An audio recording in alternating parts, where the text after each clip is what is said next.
emergency room in a hospital in my local town. So it was extremely hard, but we went out, we filmed our show. And then I remember I came back to work because we didn't know if we were going to get a season 2 yet. And I remember being at work for 2 weeks and I almost wanted to cry. I'm like, I don't want to be here anymore. I just want to metal detect. And then we got the call that we got a season 2 and then a season 3 and then a season 4.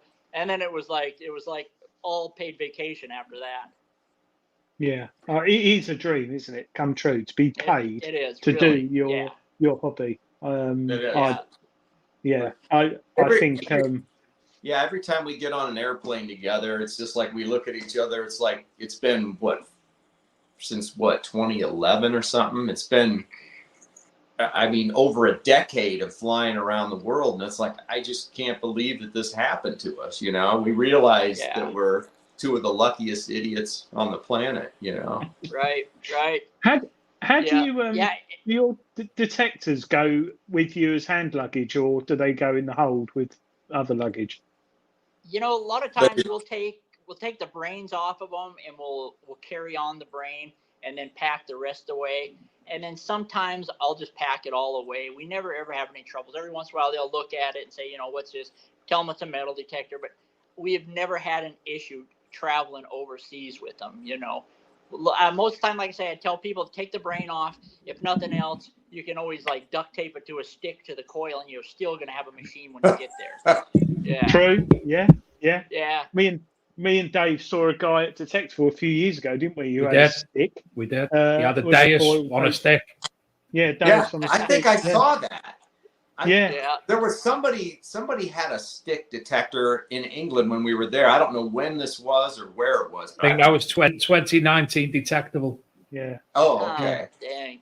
Could have been. Actually, yeah, but a lot of times we'll travel with a couple machines too, a lot, because I don't want to get all the way over to England or France or Italy or something when we're doing an event over there and then have one of my machines, take a poop. But a lot of times they have the dealers in the country. If we have an issue, we can always get one from the dealer. Yeah. What's the most remote place you've been with the show or otherwise? Probably Australia, huh, Tim? We went up to Queensland in Australia, and we went up into the gold fields up there, and it was pretty remote up there. Luckily, it was wintertime, and a lot of the nasty spiders and snakes were hibernating, so it wasn't too bad. But that was probably, unless you can think of one further. No, I mean, I can think of places that were a lot more miserable, but you know what I mean? We were in West Virginia one time, and it was about 100 degrees. There was deadly or dangerous spiders, rattlesnakes, timber rattlers, and water moccasins all over the place. And it was miserable. All we were doing is looking for a machine gun nest where they had a war during the old mining times, and that was the worst miserable week that we've ever had. We were covered in bites. We were almost bitten by snakes. And so stuff. Hot. Yeah. That was probably the worst, and we hated that shoot more than any other shoot, and it probably turned out to be one of the best ones when it was all done. Yeah, I mean, I actually want to go away and watch the American Diggers series back to back. Like I had done several times, but I don't think you can find it in the UK now. It's on. He did play it I know it's on Amazon Prime. I don't know if that's a worldwide thing or if that's just US. I've looked on the English one and I couldn't. Well, it wasn't under American Diggers anyway. I'll look again as we speak. Oh, but it's not American Diggers. It's not American. Yeah. It's just Diggers. Right. Okay.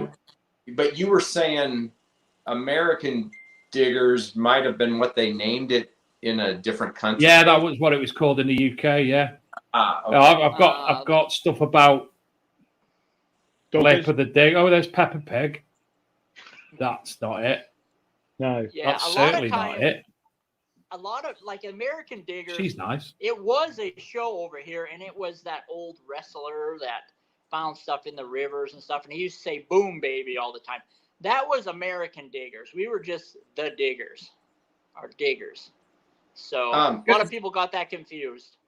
Yeah, there was. I think I can't show you that picture. I can't remember how that all played out, but I remember they had an issue with Butch's magazine because it's called American Digger magazine, and they ended up having a legal battle or something. And I don't know how that turned out. So obviously you both use Garrett machines at the moment, and you had a GTI. I'm glad you brought that up because that's one of my favourite machines, because in its day, a detector that talks to you.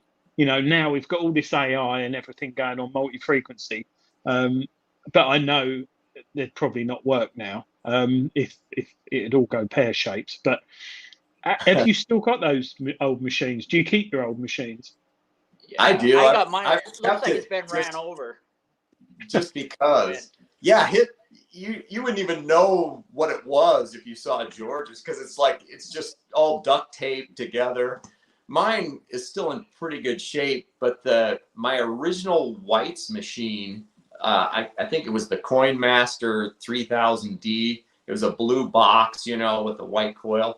We were using that to film some dumb stunt we were doing long before the TV show, when we were making those DVDs that George was telling you about. Extreme Metal Detecting 1, it was. And I was hanging off a cliff or something, and I had that with me, and I threw it down to George, and when he caught it, it was so far down that it snapped in half. Oh, and God. I actually still have that detector in the garage somewhere, Yeah. Well, I was just reading then, and I put Diggers on a search, and it's come up one of the questions: why was Diggers cancelled? Now I'll ask you this, but it's saying on Google because it introduced a culture of looting. That's why it was cancelled. No, you know what? I could tell you a little story on why it was canceled, because I don't really care now. Back then I would have. Well, National Geographic, half of National Geographic is the magazine, which is the society. Well, the TV funds the magazine, and the magazine is basically ran by archaeologists. And they would have screaming matches in the office in Washington, D.C. about our TV show. And the people that ran the TV show, they said, these guys are awesome. They're making Net Geo a lot of money, and our money funds your magazine and all that. So they just fought off the archaeology side of it for a long time. Well, then Fox Network come in, and it bought National Geographic, and they fired all the head execs. So they decided they were done fighting over our TV show, so they just didn't renew it. Yeah, they just no longer wanted to have the traditional battle between archaeology and metal detectorists, where, George, you'll laugh because I say this all the time. If you know what a bell curve is, and you got the normal middle sector of people that can think logically and use common sense, and then you got the two ends of archaeology madmen that say no, nothing could ever be dug up ever, and then the other end where you're mass looters, which are the tiny fractions, and these fractions are fighting each other, where all the people in the middle, where you have kind of like England, I always thought of as people in the middle, because they seem to work together. You allow metal detecting, and it helps everybody, because you find something cool like a Viking hoard, and then the museum benefits, everybody gets to see it and learn about something, and it all kind of works.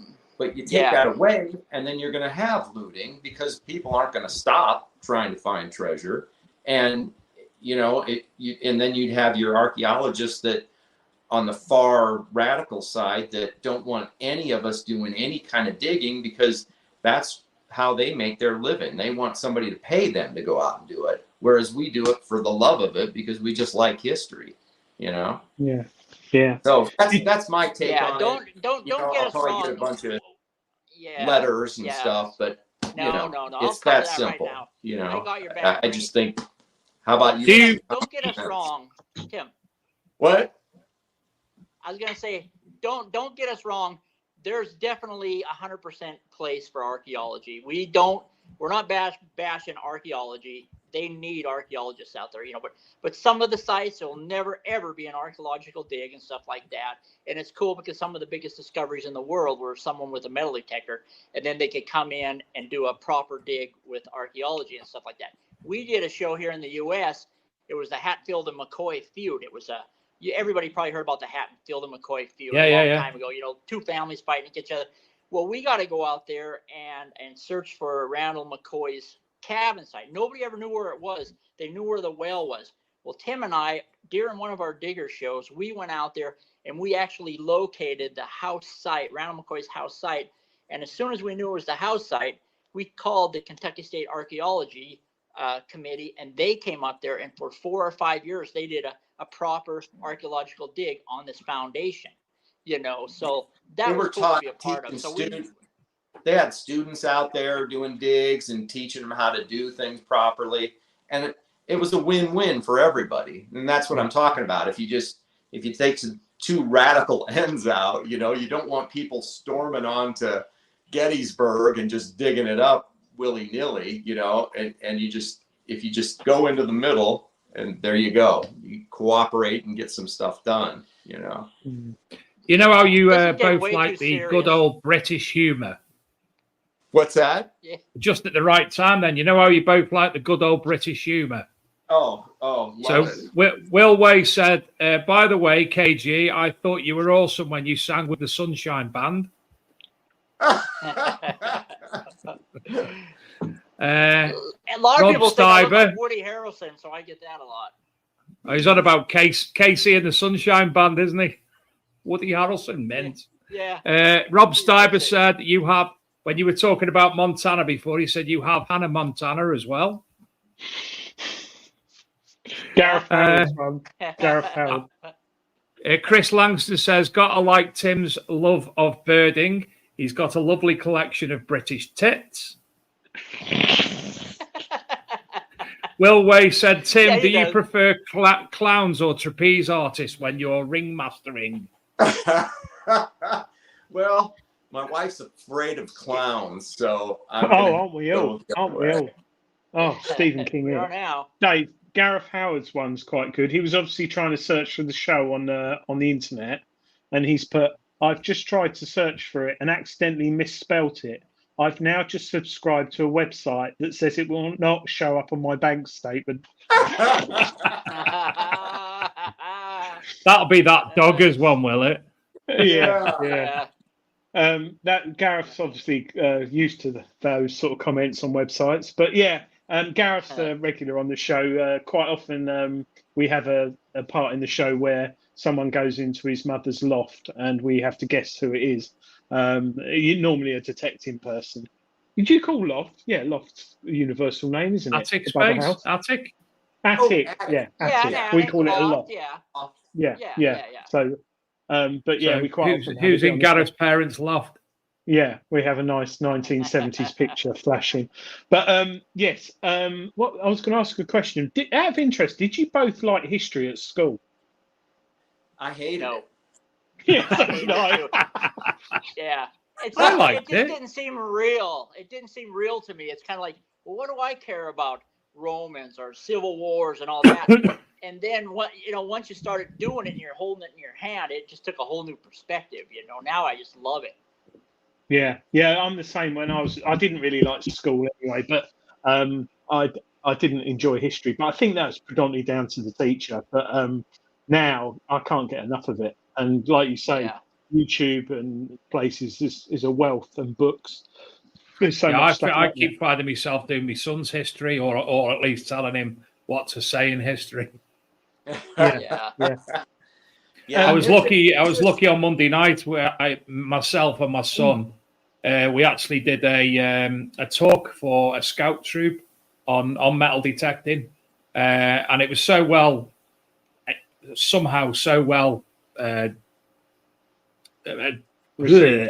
received. That's the word I'm looking to by them.